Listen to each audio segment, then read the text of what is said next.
Ang ikalawang kabanata. Good morning everyone! Masiglang bati ni Sir Anton. This is Mr. Morata, our new engineer. Hindi niya naman talaga contract ito pero dahil sa magkaibigan sila ng ating dating engineer ay tinanggap niyang project. Nagpalakpakan kami. Napatitig ako sa lalaki at sa akin din pala ang titig niya. Napayuko ako dahil sa hiya dahil para akong ice cream na anumang segundo ay matutunaw. Ang bugaw niyang mata ay napakaganda at totoo nga ang sabi-sabi na napakahat ng bagong engineer. Buti may garter panty ko dahil kung wala baka nalaglag na ito sa baba at pinupulot ko. May lumapit na guard kay Mr. Morata bago ako tinuro. Kaya naman, yung tingin niya sa akin kanina bigla na lamang tumalim. Are you kidding me? Paano mo nagagawang umarte na parang walang nangyari? Ha? Ako? Bakit? Patay mali siyang tanong ko. Takang-taka ako habang palipat-lipat ang tingin sa lahat. Hoy Mr. Morata, maging si Sir Anton ay takang-taka. That girl. Malamig na sambit niya bago ako itinuro. Binangga niya ang kotse ko. Siya may-ari nun? Mahina akong napamura. Sorry, hindi ko naman. Agad niya akong hindi pinatapos. Hanggat hindi nagagawa ang kotse ko, ihahatid sundo mo ako. Napairap siya sa akin bago nag-walk out. Patay ka. Bulong ni Sir Anton. Bakit? Kilalang mahigpit sa trabaho si Mr. Morata at malupit. Hindi sinisino kahit babae pa. Agad na kumabog ang aking dibdib. Hindi ko naman sinasadya yun eh. Matapos akong pagalitan ni Sir, ay lumapit si Ira sa akin. Gaga ka. Mahina niyang hinila ang aking buhok. Anong ginawa mo? Natatawang tanong pa nito bago luminga-linga. Hot topic ka ngayon dito. Haha. Napairap na lamang ako. Paki ko, hindi ko naman sinasadya yun, Ira. Yamot na dispensa ko sa aking sarili. Napayuko ako nang tingnan ako ng lahat. Kainis, uuwi na ako. Palabog kong dinampot ang bag ko. Palabas na sana ako nang masulubong ko si Mr. Morata. Saan ka pupunta? Tatay ba kita para itanong mo? Malamang uuwi na. Ano pa ako dito? Mukha namang ayaw niyo sa akin dahil sa pinutol niya ako sa pagsasalita. Huwag kang pabiktim, Solel. Let's go. Pag-aaya niya bago na unang lumakad sa akin. Saan tayo pupunta? At saka bakit nga pala kasama ako? Nayayamot na aking tanong. Huminto siya at hinarap ako. Binangga mo kotse ko, diba? Pagbayaran mo, ihatid sundo mo ako. At ano ba sa tingin mo ang gagawin natin? Lumikot ang mata ko. Malay ko, architect ka ba talaga? Nanlaki ang mata ko. Ang sakit na niyang magsalita ha. Inaano ko ba siya? Masyado naman siya kung magparusa. Napailing na lamang ako at hindi na kumibo. Tahimik lang ako nag-drive patungo sa site. Akala ko nga siya yung magmamaneho dahil siya yung lalaki. Pero ako pa rin pala. Gosh, isusumbong ko talaga siya sa mga kaibigan ko. Speaking of kaibigan, may pagpupulong pala kami mamaya. Chikahan na naman pero sana lang maaga ako makapunta at huwag na sumabay tong lokong to. Where are you going? Mariin ako ang napapikit. Uuwi na, hehe. At ako, may usapan tayo, di ba? Shit ka. Yamot na bulong ko. May sinasabi ka? Wala, haha. May sinasabi ba ako? Parang ano ka naman. Napairap ako ng lihim sa inis. Ihatid mo ako sa bahay. Malamig na utos niya bago sumakay sa kotse. Shit talaga. Ngayon hindi na ako makakapunta sa pagpupulong namin. Mabilis naman kaming nakarating sa bahay nila. Bumaba na siya ngunit hindi pa rin pumapasok. Bakit? Taka ang tanong ko. Pumasok ka, dito ka na kumain. Hindi na salamat. Kapag sinabi ko, susundin mo. Bakit sino ba siya? Inis na bumaba ako sa kotse. Habang nakasunod sa kanya, ay gusto ko itong sundukin dahil sa yamot ko. Good evening, son. Sinalubong siya ng kanyang ina.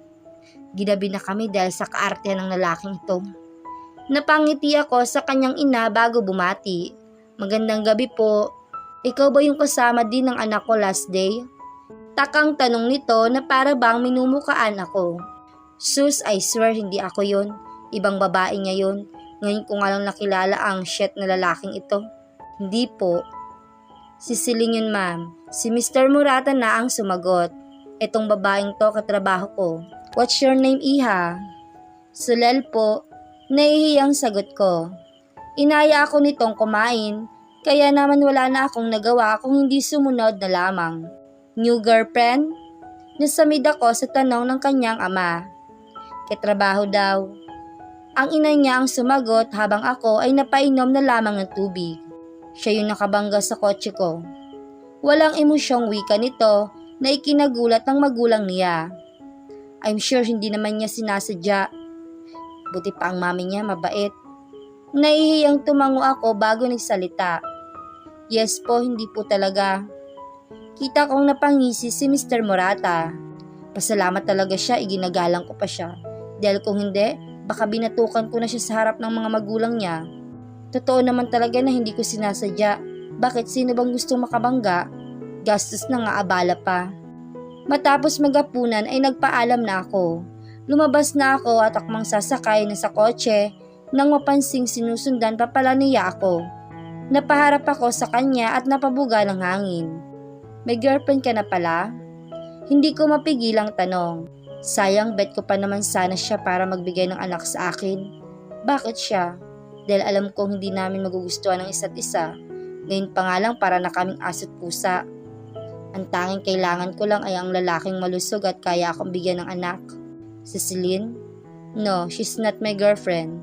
Kaibigan ko, kapatid niya. Napatango ako. So pwede pala? Pwedeng ano? Pwede mo akong mabigyan ng anak? May deal ako at sana'y pumayag ka. Napakunot ang kanyang noo. Baliw ka na. Siguro nga. Napakibit balikat ako. Pero seryoso ako. Nilapitan ko siya. Anakan mo ako, Mr. Murata. Bagya siyang napalayo sa akin. Para siyang nadiri na ewan, wala pa naman akong ginagawa. You're crazy. Naiiling na sabi niya bago napahalakhak. Umuwi ka na at bukas huwag kang late. Maging responsable ka sa trabaho. Akmang tatalikod na ito nang pigilan ko siya. Sandali lang, Mr. Murata. Seryoso ako sa alok ko. If you need money, then I'll give you what you want. Name your price, Mr. Murata. Kita ko ang pagtaas ng kilay nito. Sulel. Malamig na pagkakasambit niya sa pangalan ko. I'm priceless and please don't call me Mr. Murata. Just call me Charlie. Sige po, pero sana pag-isipan mong mabuti ang alok ko. Look, napalapit ako sa kanya. I know you don't need money pero sana naman pumayag ka na. Sa boyfriend mo dapat ibinibigay yan or sa ibang lalaki basta wag lang sa akin. Man-hater ako, that's why I don't have a boyfriend. At ang rason kung bakit ikaw ay dahil pasado ka sa taste ko. Paliwanag ko. Well, that's not my problem, Solel. Walang emosyong sagot niya bago pumasok sa kanilang bahay. Inis na sumakay na ako ng sasakyan. Gabi na kaya wala na akong abutan kaya't pumunta ako sa tambayan namin. Kaya naman, dumiretso na lang ako pauwi. Bawal ako magpuyat dahil ayaw ni Charlie na mahuli ako. Kinabukasan ay maaga akong gumising. Kahit anong aga ko, mas nauuna pa rin talaga siya sa akin. Sabi ko sa'yo agahan mo, diba? Excuse me, para sabihin ko sa'yo ito na ang maagang pasok ko. Pangangatwiran ko. Grabe naman siya. Hindi ko magawang makapagreklamo pero sa isip ko halos pukpukin ko na siya ng hawak ng cellphone. Tinalikuran na niya ako at binisita yung ginagawa. 1 buwan pa ang estimate niya bago ito matapos. 1 buwan pa rin ako magtitiis sa lalaking ito. Napag-isipan na kaya niya yung inaalok ko? Napairap na lamang ako bago sumunod sa kanya. Charlie! Sabay kaming napalingon sa babaeng tumawag sa kanya. What are you doing here, Celine? Napataas ang aking kilay. So ito palang sinasabi niyang Celine. In fairness, ang ganda niya. May dala akong lunch para sa'yo. Niyakap siya nito kaya naman napatalikod ako. Pasimple akong lumayo ngunit bagya lang dahil gusto kong marinig ang usapan nila. Who is she? Pabulong na tanong nito, narinig ko naman. May architect. Tipid na sagot ni Charlie. Close kayo? No. Di kayo nag-uusap? Paninigurado pa ni Celine. Ngayon hindi na ako maniniwala na walang relasyon ang dalawa. Sa mga tanong pa lang ni Celine, parang may mutual understanding na sila. Napapailing na lamang ako bago tuluyan silang iniwan na dalawa. Wala naman akong mapapala sa pakikinig sa kanila at hapon na kaya naman nag-ayos na ako ng gamit. Wala na rin si Celine kanina pa, umalis matapos siyang dalhan ng pagkain. Pero hindi man lang niya ito ginalaw. Pinaghirapan pa naman ng tao tapos hindi man lang niya ma-appreciate.